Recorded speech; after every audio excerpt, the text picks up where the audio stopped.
Hello hi. तर नवीन असाल तर आपल्या चॅनलला सबस्क्राईब करा, लाईक करा आणि बेल आयकॉन नक्की दाबा, म्हणजे आपल्या व्हिडिओचे सगळे अपडेट्स तुम्हाला वेळोवेळी नोटिफिकेशन येत जातील. तर सर्वांना नमस्कार. रॉयल शेतकरी भाग 145. मराठी कथा. किचन मध्ये गॅसवर कडे तेल तापलं होतं आणि समोर सब इन्स्पेक्टर चैतन्य कदम हातात सुरी घेऊन एखाद्या मोठ्या मोहिमेवर असल्यासारखा कांदा कापत होता. पण पोलीस स्टेशन मध्ये मोठ्या मोठ्या गुन्हेगारांना रडवणारा हा कडक इन्स्पेक्टर आज स्वतः एका कांद्यासमोर पार हरला होता. कांद्याच्या तिखटपणामुळे त्याचे डोळे पार लाल झाले होते आणि डोळ्यातून गळागळा पाणी येत होतं. तो शर्टच्या बाहीने सारखे डोळे पुसत होता. नाक लाल झालं होतं कांदे चिरून.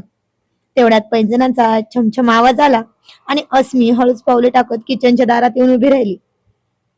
चैतन्याचा तो रडवलेला अवतार पाहून तिच्या ओठांवर आधी एक गोड हसू आलं, पण पुढच्या क्षणी आपल्या नखऱ्यांमुळे नवऱ्याचे हे हाल होत आहेत हे बघून तिचं मन भरून आलं. ती शांतपणे पुढे येत म्हणाली आणि मागून चैतन्याच्या हातातली सुरी हळूच काढून बाजूला ठेवली. चैतन्याने डोळे मिचकावत मागे वळून पाहिलं आणि म्हणाला, अस्मी, तू इथे कुठे आलीस? आणि मी तुला बेडवर आराम करायला सांगितलं होतं ना? तो अजूनही डोळे पुसत म्हणाला, तुझ्या डोळ्यात पाणी येईल ना? बरं, तू जा बरं इथून. ती म्हणाली, अहो हो, पण इथे कोणीतरी माझ्यासाठी रडत बसलंय, मग मी कशी आराम करणार? अस्मी अतिशय हळू आवाजात म्हणाली. तिने आपला मऊ पदर हातात घेतला आणि ती चैतन्याच्या अगदी जवळ सरकली. तिने आपले दोन्ही हात चैतन्याच्या खांद्यावर ठेवले आणि अगदी हलक्या हाताने तिच्या साडीच्या पदराने त्याचे ओले डोळे पुसू लागली. चैतन्य तिथे स्तब्ध झाला. डोळे पुसताना अस्मीचा चेहरा त्याच्या अगदी जवळ आला होता. तिच्या श्वासांची ऊब चैतन्याला आपल्या चेहऱ्यावर जाणवत होती. ती म्हणाली, अहो, खूप तिखट आहे का होतं कांदा? अस्मीने त्याच्या डोळ्यात पाहत अगदी प्रेमाने विचारलं. चैतन्याने तिच्या भोवती आपले मजबूत हात गुंफले आणि तिला स्वतःच्या जवळ ओढून घेत तिच्या डोळ्यात रोखून पाहत म्हणाला, कांदा तिखट नाही ग, पण माझ्या बायकोचे नखरे खूप गोड आहेत ग, आणि या डोहाळाचे सुद्धा, असं तो खोडकरपणे म्हणाला. तिच्या या नखऱ्यांसाठी मी आयुष्यभर डोळ्यात पाणी आणायला तयार आहे.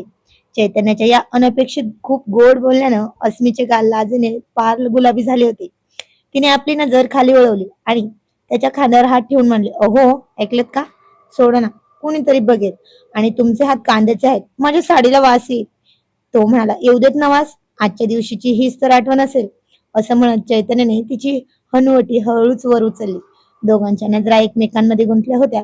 किचन मधली ती कांदा भजीची गडबड आता क्षणात कुठेतरी गायब झाली होती. आता तिथे फक्त त्या दोघांमधलं हळवं प्रेम उरलं होतं.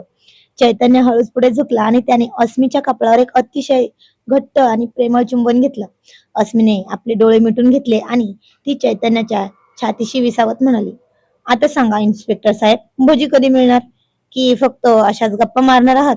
अस्मीने त्याच्या छातीवर बोटाने गिरवत मिश्किलपणे विचारलं आणि चैतन्य खळखळून हसला आणि तिचे गाल ओढत म्हणला, मॅडम, ऑर्डर मिळाली आहे ना, आता लगेच अंमलबजावणी होईल. तुम्ही फक्त बाजूला उभे राहा आणि मला गाईड करा.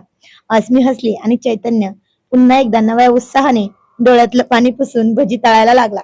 तर अस्मी तिथेच ओट्यावर टिकून आपल्या आयुष्यातील या सगळ्या सुंदर क्षणांना डोळ्यात साठवून घेत होती. कारण असं डोहाळ्याचे सुंदर क्षण सारखे सारखे येत नाहीत. दुसऱ्या दिवशी सकाळी सकाळी बाहेर कोवळं ऊन पडलं होतं. सब इन्स्पेक्टर चैतन्य कदम अजूनही झोपेत होते. कालच्या चिंच कैरीच्या मोहिमेमुळे आणि रात्रीच्या कांद्या भजीच्या ड्युटीमुळे ते फार दमले होते. आणि पण अस्मीला मात्र भल्या पहाटेच जाग आली होती. तिने अगदी मांजराच्या पावलाने उठून अजिबात आवाज न करता स्वतःच सगळं आवरलं आणि किचन गाठलं. मागच्या काही दिवसात आलेल्या अशक्तपणामुळे तिला काम करू दिलंच नव्हतं त्याने. त्यामुळे आज तिने गपचूप सगळं आवरायचं ठरवलं होतं. अवघ्या 1.5 तासात तिने किचन लख्ख केलं. चहाचा सुवासिक मसाला सुद्धा तयार केला. पोहे बनवून हॉटपॉट मध्ये भरून ठेवले आणि गॅसवर दुधाचं पातेलं ठेवून ती गपचूप बेडरूम मध्ये आली. चैतन्य उठायच्या आधी ती अगदी शांतपणे पांघरून ओढून त्याच्या शेजारी पुन्हा झोपली. जणू काही झालंच नाही. आणि तेवढ्यात चैतन्याने आळस दिला आणि डोळे चोळत घड्याळाकडे पाहिलं. सकाळी 7:30 वाजले होते. तो दचकून उठला आणि बाजूला अस्मीला शांत झोपलेलं पाहून त्याने सुटकेचा निश्वास टाकला. बापरे, 7:30 झाले. बरं, बरं झालं मॅडम अजून उठल्या नाहीत, नाहीतर उठल्या उठल्या पुन्हा कोणती नवीन ऑर्डर सोडतील देव जाणे. चैतन्य स्वतःशीच पुटपुटला आणि बेडवरून उतरायला लागला. आणि तेवढ्यात तेवढ्यात अस्मीला जाग आली आणि तोच अस्मीने हळूच डोळे उघडले आणि आळस देत अगदी लहान मुलांसारखा चेहरा कळून म्हणाली, "अहो, उठलात तुम्ही? अहो, खूप भूक लागली हो सकाळी सकाळी." चैतन्यने लगेच काळजी वाहून नवऱ्याचा आणि होम मिनिस्टरचा मुखवटा चढवला आणि म्हणला, "अस्मी, तू अजिबात हालचाल करायची नाही. तू इथेच पडून राहा. सांग काय खायचंय माझ्या राणीला. आज तुझा नवरा सकाळी सकाळी तुझ्यासाठी गरमागरम पोहे आणि कडक मसालेदार चहा बनवणार. जमेल का? पोलीस स्टेशनची पोलीस स्टेशनची केस नंतर. आधी माझ्या अस्मीचा नाश्ता." चैतन्यने ताट मांडणे आणि रुबाबात बाहेर सरकवल्या आणि अस्मीने चादरीच्या आडून हसू दापत म्हटले, "नको रे बाबा, तुम्हाला कुठे त्रास? कालच किती दमलात तुम्ही माझ्यामुळे." तो म्हणाला, "अरे त्रास कसला? आता बघच तू, तुझा नवरा किती सुगरण आहे ते." चैतन्य अगदी आत्मविश्वासाने आणि सिंगम स्टाईल मध्ये बेडरूम मधून बाहेर पडला स्वतःचा आवरून आणि मनात विचार करत होता, आता चहा बनवायचा, पोहे बनवायला आधी कांदे कापावे, चिरावे लागतील, कढई शोधावी लागेल, चहाची पत्ती कुठे ठेवली ते कोण जाणे, आज नक्कीच किचन मध्ये महायुद्ध होणार असा तो विचार करत होता. आणि चैतन्य छाती फुगून किचनच्या दारात पोहोचला. त्याने कंबर कसलीच होती आणि स्वयंपाकघरात पाऊल टाकलं आणि पुढच्या क्षणी त्याचा पाय तिथेच थिजला. त्याचे डोळे खांदे एवढे मोठे झाले होते आणि तोंड पार उघडच राहिलं. किचन तर सोडाच, पण बाहेर डायनिंग टेबलवर आधीच एक वेगळीच मैफिल जमली होती. आई, बाबा, चिऊ आधीच टेबलवर बसून ताटात पोहे घेऊन मस्त नाश्ता करत होते आणि ओटा अगदी चकचकीत आरशासारखा होता. समोर गॅसवर मंद आचेवर चहाचं पातेलं उकळत होतं आणि बाबा म्हणाले, "अरे चैतन्य, उठलास का? ये ये, बस खाली. आज पोहे काय अप्रतिम झालेत रे, एकदम मऊ आणि चवदार." एक घास पोह्यांचा तोंडात टाकत बाबांनी कौतुकाने सांगितलं, "आणि हो दादा, वहिनीने आज पोह्यांवर मस्त खोबरं आणि कोथिंबीर पसरले बघ. तू तर फक्त डायलॉग मारतोस, खरी सुगरण तर माझी वहिनीच आहे."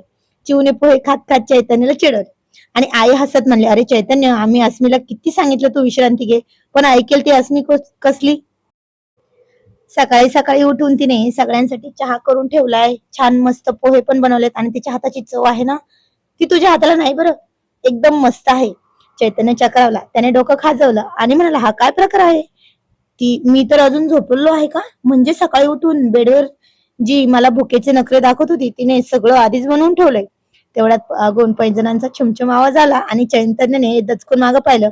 अस्मी दारात उभी राहून ओठांवर हात ठेवून खळखळून हसत होती आणि तो म्हणला, "अस्मी, हे सगळं काय आहे? तू तर झोपली होतीस ना?" चैतन्यने भांबावून विचारलं. "मग मला तुझे ती म्हणाली, "मग मला तुमचे मोठे मोठे डायलॉग ऐकायचे होते ना. आज तुझा नवरा सकाळी सकाळी पोहे बनवणार, चहा बनवणार."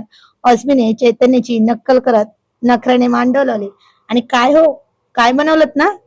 आणि हे पाहून आई बाबा चिव जोरात हसायला लागले.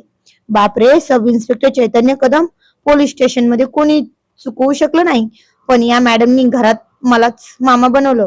गरोदरपणात बायका नखरे करतात ऐकलं होतं, पण तू थेट सस्पेन्स क्राईम थ्रिलर सुरू केलास की काय ग?" आणि चैतन्य हसून तिला जवळ ओढून घेत म्हणला आणि ती म्हणली, "बघा ना आई, हे कसे बोलतायत." अस्मीने लाडात येत आईच्या मागे अडसा घेतला आणि त्या म्हणाले, "चैतन्य गप्प बस रे, माझ्या सुनेला काही बोलायचं नाही हा. ती वाड्याची लाडकी लेक नाही तर आता घराची सून आहे, राणी आहे."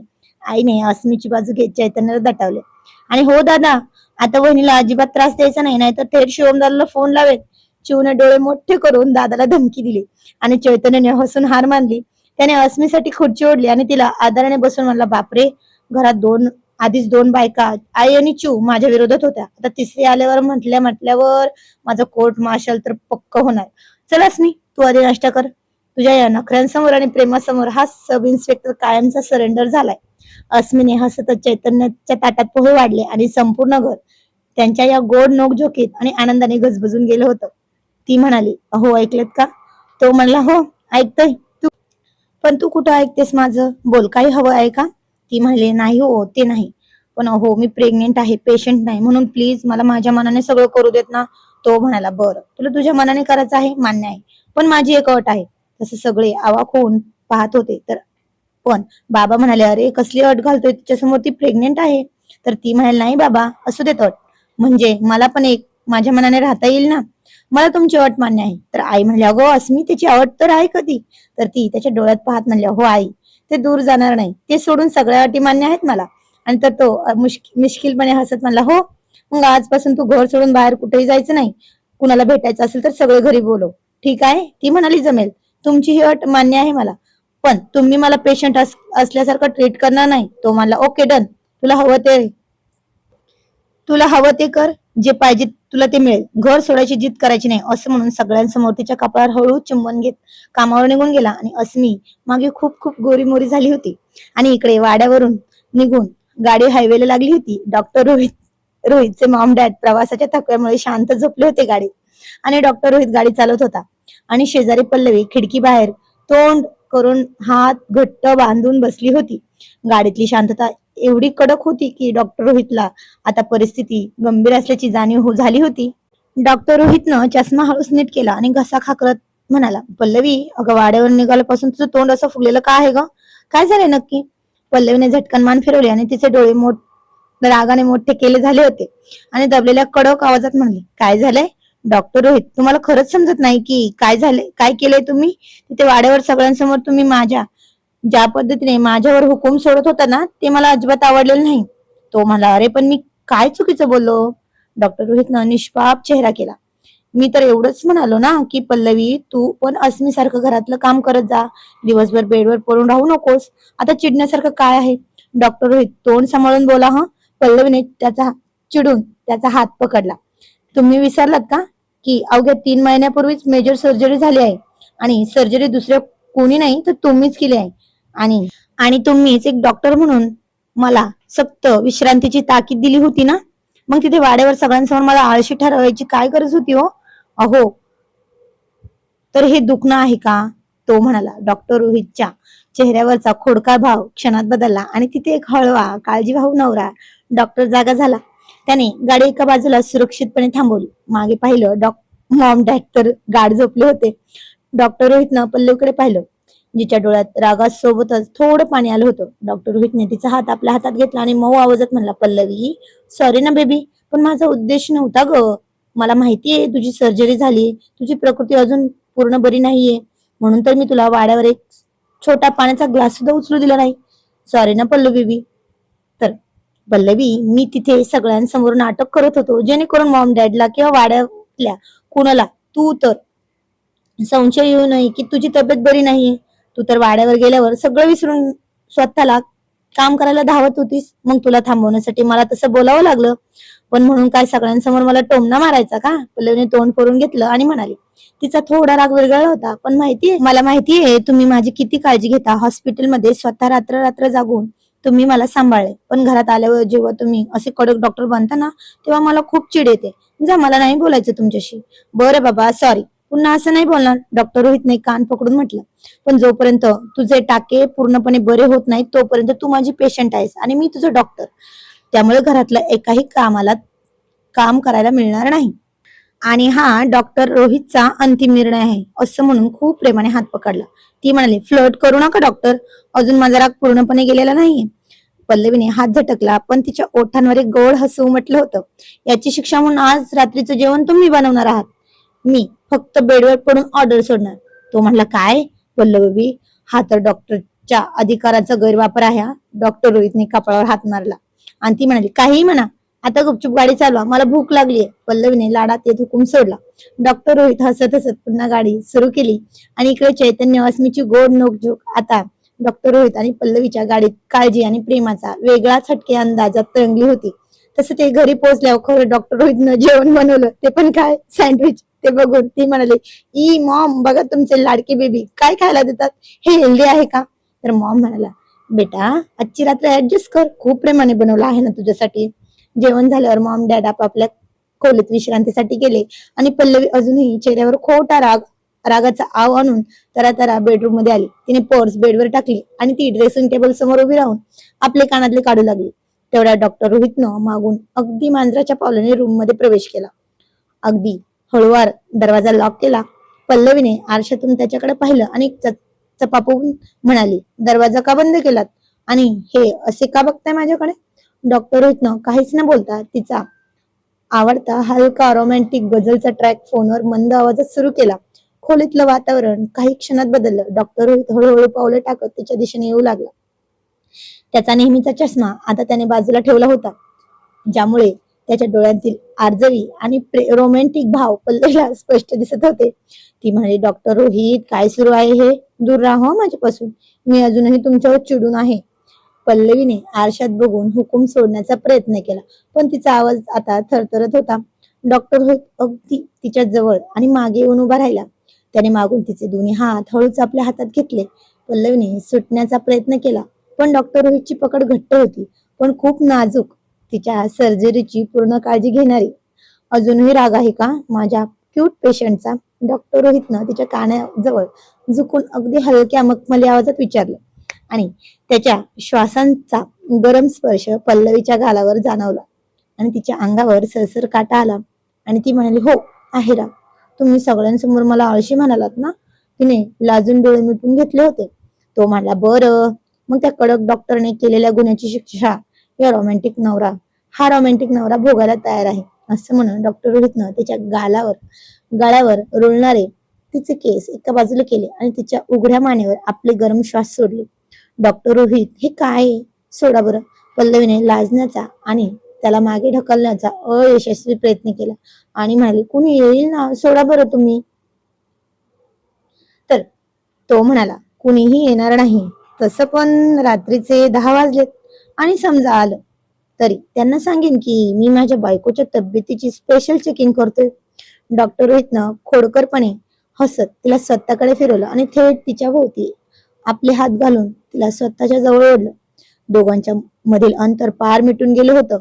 पल्लवीने त्याच्या शर्टची कॉलर पकडली आणि जरा चिडून डोळे मोठे करून म्हणली, तुम्ही खूप हुशार आहात ना? आधी चिडवायचं आणि मग असं रोमॅन्टिक होऊन मला विरघळवायचं.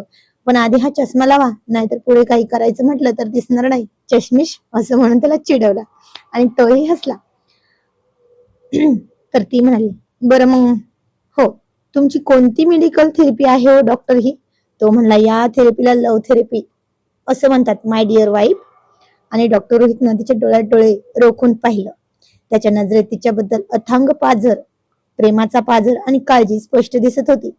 पल्लवी, जेव्हा त्या ऑपरेशन थिएटर मध्ये तू बेशुद्ध होतीस ना, तेव्हा एक डॉक्टर म्हणून माझे हात पहिल्यांदा थरथरले होते.